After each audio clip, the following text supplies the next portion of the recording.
Thank you for joining us today for Jennifer Schaus and Associates in our Webinar Wednesday program. We are coming to you live from Washington, D.C.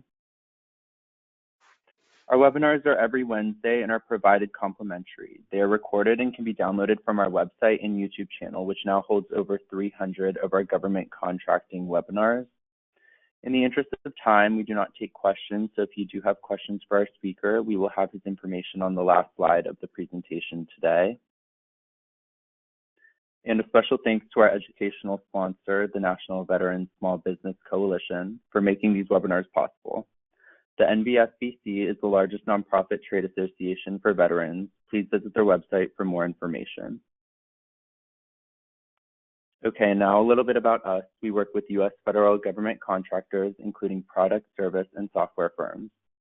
Our services range from market analysis reports to contract vehicles and compliance, and more information can be found on our website. We also have opportunities for your organization to advertise in our newsletter. We now reach over 21,100 subscribers, and this includes both contractors and government. Contact us for pricing information with the email shown on the screen. Okay, and now to introduce our speaker, Neil McDonald. Welcome, Neil, and we are glad to have you here with us today, and I'll turn the floor over to you. Great, thanks, appreciate it. Hey everybody, looking forward to talking to you today about how to make your HUBZone certification work for you, and frankly, you can turn this into any certification you might have, whether it's 8A, woman-owned or veteran-owned as an example. But today we're going to focus on HUBZone and how to make it work for you. Just giving you a quick little background about me. I spent 20 years as a government contractor, small business owner, so I've been through the process of what I'm teaching today, both as a business owner and now as a business coach. In the end of 2017, I sold my last company, and between 2017 and 2018, we started what was called the HUBZone Chamber of Commerce. And I'm going to talk about what our mission was. But one of the things we learned was that everything we advise HUBZone firms basically works for all small business firms, which is why we changed the name of our organization to the GovCon Chamber of Commerce, because it's holistic advice for small businesses. We like to say that government contracting is not a secret, it's just a process. And every part of what we share with you is a part of that process to help move you forward. As you look at the next slide and we go into it, before I talk about what to do on making your HUBZone certification work for you, I want to just give you a little background on understanding the state of the HUBZone environment. You can go to that next slide for me. Perfect. So when you look at this slide and you see the graph here, it's showing all the way up into the end of 2017, which is when we got engaged. And this slide's important because it helps you understand how we determine what our advice is to you for making your HUBZone certification work. As you can look at this slide, or as you do look at this slide, and you can see the goal for many of the other programs, all three, were all exceeding the HUBZone program. But the HUBZone program, the worst part about it was for 10 years, it had been sliding down, with 2017 being just the worst performing year around. And when we looked at that and started talking with small businesses about what are you running into, what's the problem, we heard their complaints. The government doesn't listen to us, they don't do enough HUBZone set-asides, all these complaints that came out of industry. And then we looked to the government and said, well, why aren't you doing more? What are your thoughts, right? We didn't blame them. We asked them, why do you feel like the HUBZone goals are not being met, but you're able to hit high 8A goals, which on a side note is kind of crazy, since many 8A firms are also HUBZone. So, working with companies that are 8A and HUBZone could have helped them meet the goal, just that alone. But anyways, one of the things we learned from government is that small businesses don't show up. And for us, that helped drive every piece of advice we said in our organization. And what I'm going to talk to you about today is this: looking in the mirror when something's wrong and looking in a window when something is right. So if things are going well, let's look in a mirror and give everybody else credit. But when things are not going right, and you can go to the next slide, we want to look in the mirror, which is talking about us. And I'm going to talk about this circle of influence, circle of concern from Stephen Covey's book, but it's this idea of accepting responsibility for anything that's going on in our lives, or in this case, in our business, in our small business. If we accept responsibility, what it does for us is it automatically gives us control over the solution. And I'll give you a quick example. If I sit there and say that the problem is because there's not enough laws protecting the HUBZone firms, or agencies are not doing enough to set aside HUBZone opportunities to HUBZones. What I'm saying is the responsibility is on those other people. And I cannot control those people to make them do their job or to do what I think should be their job. But if I sit there and say the problem is I'm not showing up enough in an RFI state, as an example, well, I can just start showing up more. And that's why we put this advice out there. We recognize that there's other influences to maybe not enough HUBZone opportunities being available, but those ones we can't control. And that brings me to the circle. Stephen Covey, in his book, 7 Habits for Highly Effective People, talk about your circle of concern and circle of influence. The circle of concern are all the things going on in the world that you have a concern about.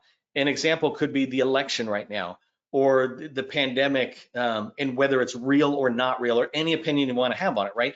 All these things that are out there are concern. And if you bring that concern into your business, you have this concern with federal agencies really don't care enough about HUBZones, or there should be more laws, or there should be just more set-asides out there, and we shouldn't have to fight so hard for it. We just show up on FBO and there they are. And so we have all these things that are a concern and that we're concerned about. But when you think about the circle of influence, what's in the circle of influence, that green circle, are the things we can do that we have influence over. An example is just today I decided I'm going to do 2 weeks of no cookies and none of these sugary treats that keep changing my belly the way I don't want it to be. And I took control of that. I have influence over that. What I don't have influence over is what the weather's going to be like out there. And a good example there, right, on exercise. Sometimes we can't control whether it's raining or not, but we can control whether we go out jogging. Well, it's the same thing on your business. There's things you can influence. I can influence whether I'm filling out my profiles correctly, whether my capability statement looks good, whether my responses to RFIs or RFPs are top-notch quality. I can control that. I can't control the decision of a buyer in the federal government. And so as we look at what we can do to take advantage of our HUBZone certification or continue to grow our opportunities, you really need to, my recommendation is really need to understand, is something you're thinking about in your circle of concern or circle of influence, and then focus your energy on the things you can actually influence, the things you can get done. So let's go ahead and go to the next slide. And I want to talk about the small business profile that's out there. And just so those of you who understand, who are on this call and who might be watching the video later in YouTube, I'm doing this exact advice I'm giving you with companies that are at 30 million and 50 million, because no one told them, no one told me when I was running my companies how important SAM and DSBS are to the overall success of a small business. And those make up what I call your small business profile.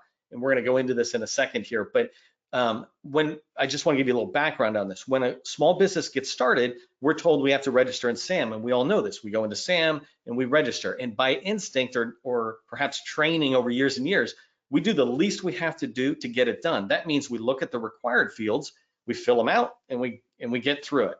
And by doing that, we're putting the least amount of information in there. Unfortunately, DSBS and SAM are the #1 place the buyers look for small businesses that can do the work. First place they go is SAM and DSBS, the collective small business profile.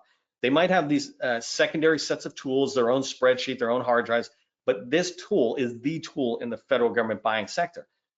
And when we talk about the excuse agencies say, I can't find small businesses that are HUBZone and can do SharePoint or can do construction, they're serious that they can't find it. They're not trying to just tell us something that is an excuse, because when I look at the data, and you can see this here on the slide, most of the small businesses out there, and perhaps even yours, are invisible to the federal buyer, or what I call virtually invisible. So let me walk through on the left-hand side of this funnel how the market research happens when they come into SAM and DSBS. The first thing they do, like all of us when we go to Google, is we type in a keyword.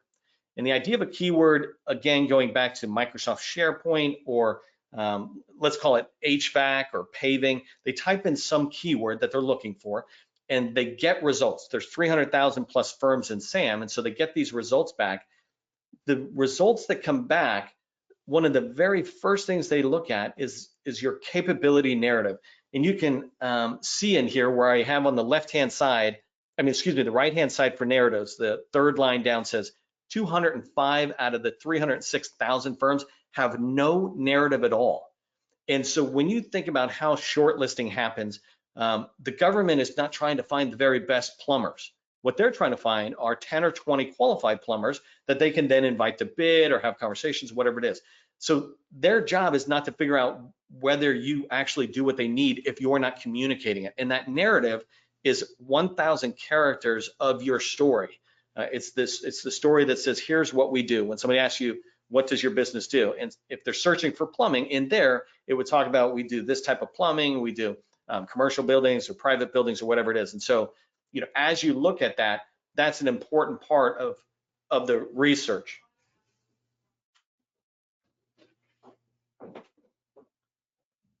Sorry about that quick interruption there. And then the next thing they do is, if they look at your capability narrative and they see that you're a good fit, then they go through a lot of these other activities. And I don't want to go too far into each field on today's call, but there's many fields in there.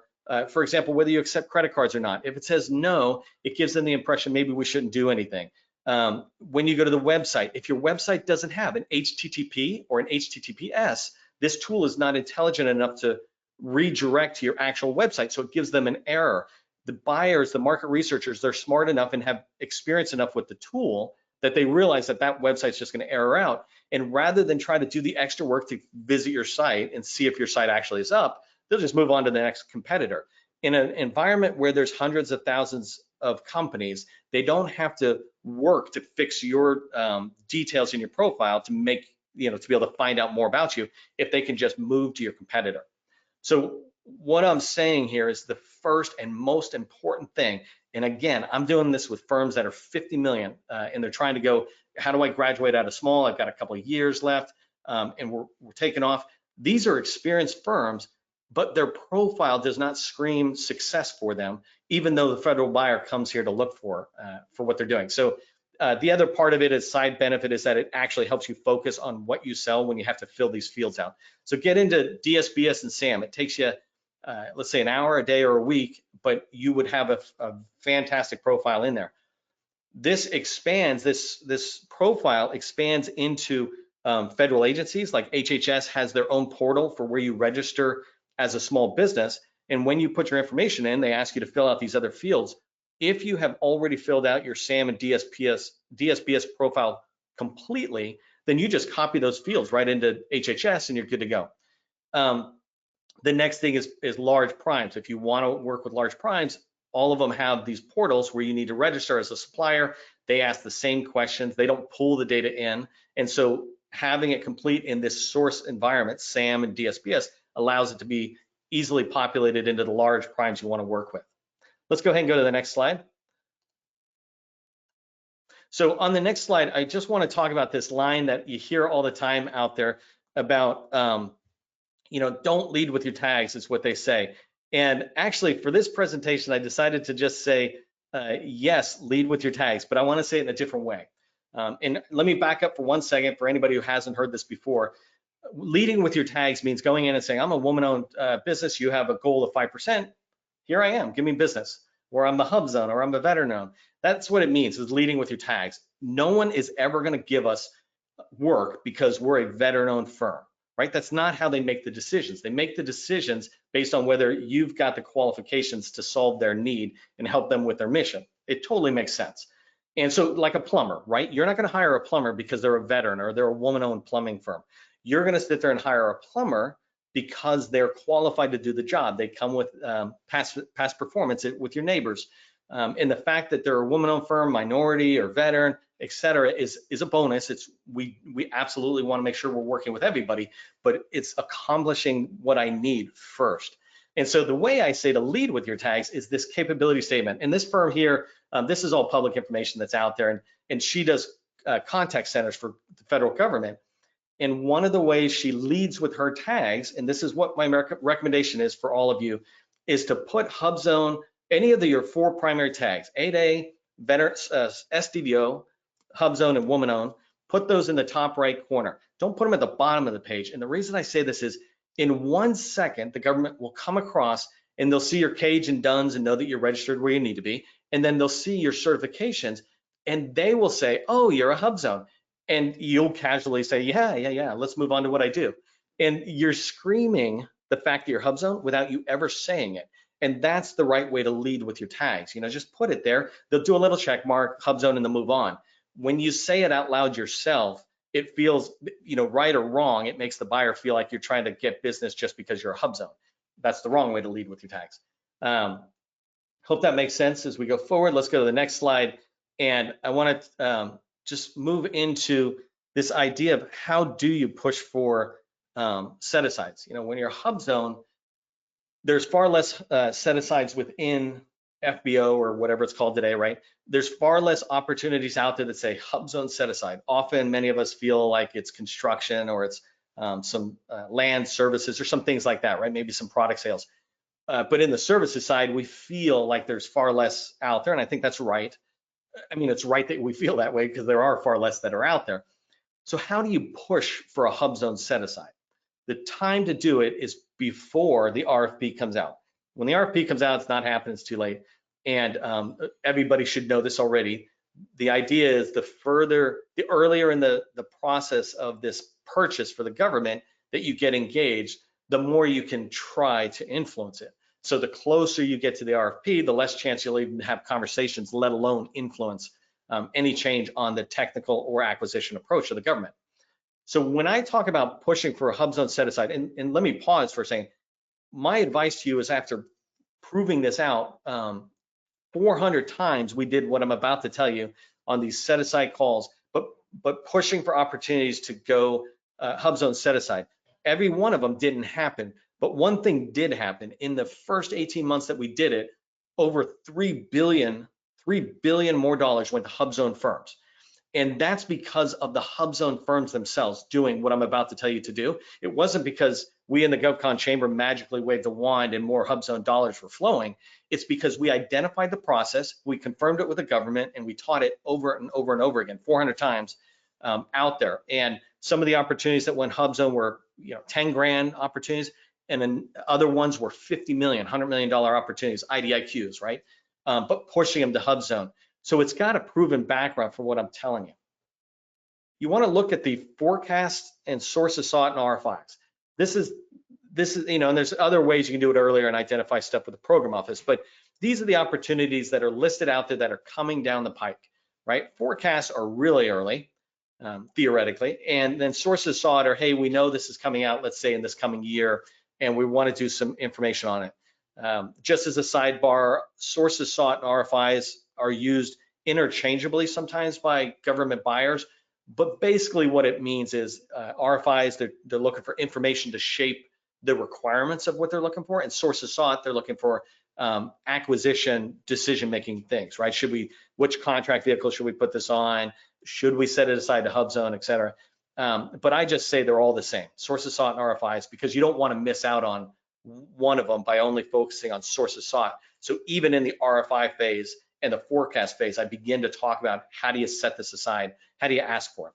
So you see where I write competimates, and this is, I think this phrase, it came out, a lot of people talk about it, right? So I don't think one person had an origin, but Emily Harmon is the one who introduced me to this term years ago. And she was director of small business office for the Navy, and she talked about competimates, this idea of sometimes you're working with them and sometimes you're competing against them. That's just how business works in the federal government. Sometimes I'm going to compete directly with you, and sometimes you and I will team together and go after an opportunity. So what I'm recommending you do, and this is a step you might want to write down, is go find 10 competitors, small business HUBZone firms. That's kind of redundant there, but 10 HUBZone firms that do what you do or related to what you do and could respond to an RFI the same as you could respond. You want to line those folks up if you can find them and they're already targeting the agency that you target. And by the way, I'm a big fan of saying you should pick one agency, and that's the world. Don't go after the Navy and HHS as an example. Just pick HHS, go deep and wide within that one department. But you want to find your competitors, and the reason is because as you move forward and are trying to get things set aside, what you have to understand is how the government buyer makes their decision. And let me pull up that rule of two there. The rule of two is, I like to say it's more like a guideline than an actual rule. People mistake it thinking if there's two of us who could do it or say we can do it, you got to set it aside to HUBZone. That's not how it works at all. The rule of two, the way that works is, let's say it's a HUBZone rule of two, right? It means at the very end, after they've looked at all the proposals sent in, the buyer, the contracting officer, has to be confident that at least two of those responses will be qualified good responses that they can accept. That's what the rule of two means. And so as you back up, in order for them to determine a set aside, they need to believe that they're going to get two good proposals. So that means they need to believe that they're going to get 5 or 10 proposal responses, or at least 5 responses, and 2 of them might be good at the end. And so when you back it up from award to response, and then a step before that to the RFI and sources sought phase, in the sources sought and RFI phase, they need to be seeing 10, 15 HUBZone firms responding saying, we can do this, and I'll come back in a second with the language, but please set this aside for HUBZone, right? In your response in the RFI and sources sought, you want to call it out really specifically, and that's what we did those 400 times, taught people how to put an extra paragraph into your response that is specifically saying to the contracting officer, please set this aside. And when they start seeing enough do that, they will at the very least consider it, right? You can't get it every time.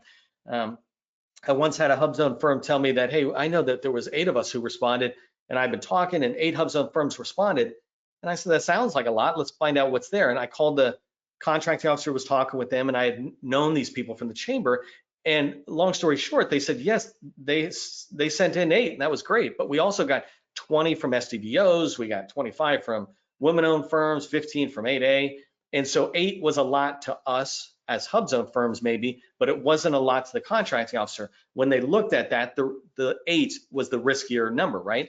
And so by finding more and more competimates, then you can begin to sit there and make sure that the responses that go in are asking for a HUBZone set aside.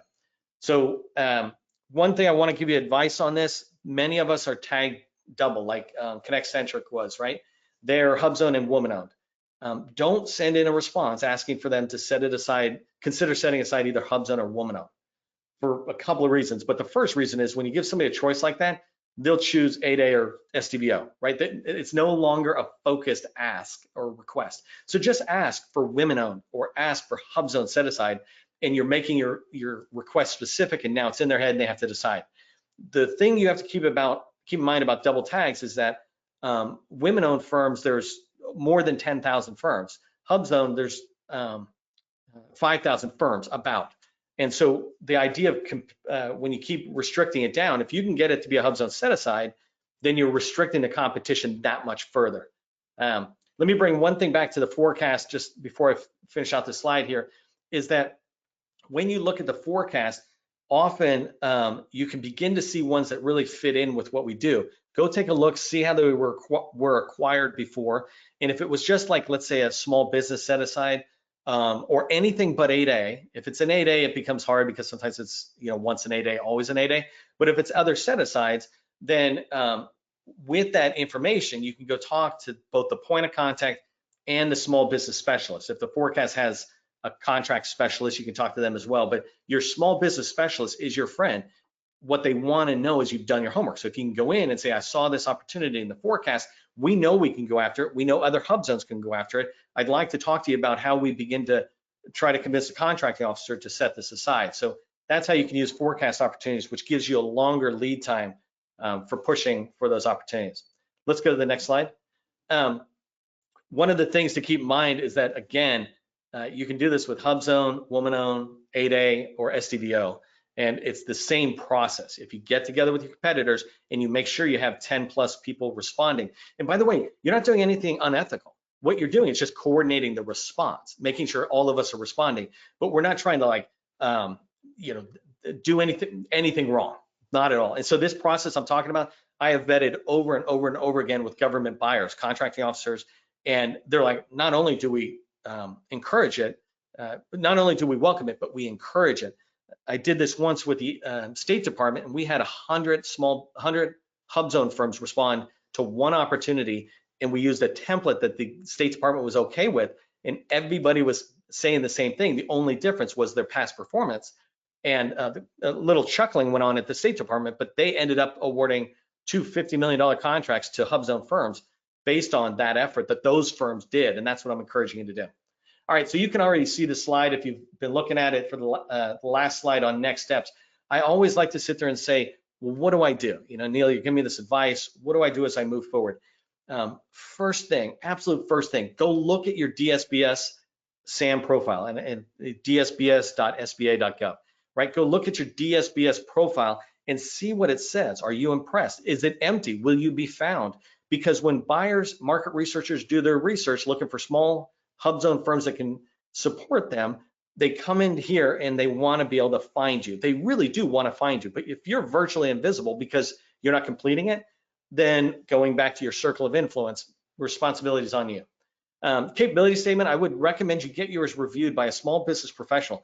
Go in there specifically with the idea, and this is after you do your DSBS profile, is specifically asking them, is my capability statement communicating what we do in a way that gives confidence to you? You know, as we both want to work with you and we want to encourage you to set more opportunities aside to HUBZone. What's missing? They'll help you and they'll give you advice. And by giving you that advice, they're joining your team, even kind of in an informal way. But because I just gave you advice, now I feel responsible and a level of commitment on myself to help you succeed. And so if you do the changes I recommend, I'll help introduce you. I'll help you talk to the contracting officer and figure out, are there really opportunities available for us to consider HUBZone, and how can you lead that with your competitors? The last one is, once you do those, or maybe a little bit in parallel, just determine the next sources sought, right? This might be a lot for many of you, but I say that you should be writing an RFI response, companies should, one a week. And it always sounds hard to people, even ConnectCentric, use that as an example. I was saying that to her and she's like, well, I haven't seen that many. Not only did I show her 20 or 25 opportunities that she could write to, these opportunities have RFIs that will come around at some point, but they were all within one single department. I didn't even get to the other departments to analyze that and say, hey, you could also look at these. You might not write one a week starting today, but if you start with that process now, you should be able to get to that point. And the reason I say the RFI is because sources sought RFI, because at that point is where you're proving your expertise, you're proving your experience, and you're asking and trying to influence the government on the acquisition approach. In this case, please set this aside for HUBZone. So that's there. If you want to see any slides on videos on how to complete your DSBS profile, go to govconchamber.com and you'll see a whole course on that in there. It's also on our YouTube channel and some other places, but we put that out for free on how you can fill out keywords properly, capability narrative, you know, the other fields, what's important. It'll guide you through that, and definitely reach out if you have questions. Hope you enjoyed it. That's my presentation. Thank you, Neil, for a great presentation and sharing your time with us today. And thank you to everyone who joined us for our webinar. The recording will be on our website and will be posted to our YouTube channel within the next 24 hours. Please join us this Friday as we cover each part of the FAR, and join us next Wednesday for more hot topics in federal contracting.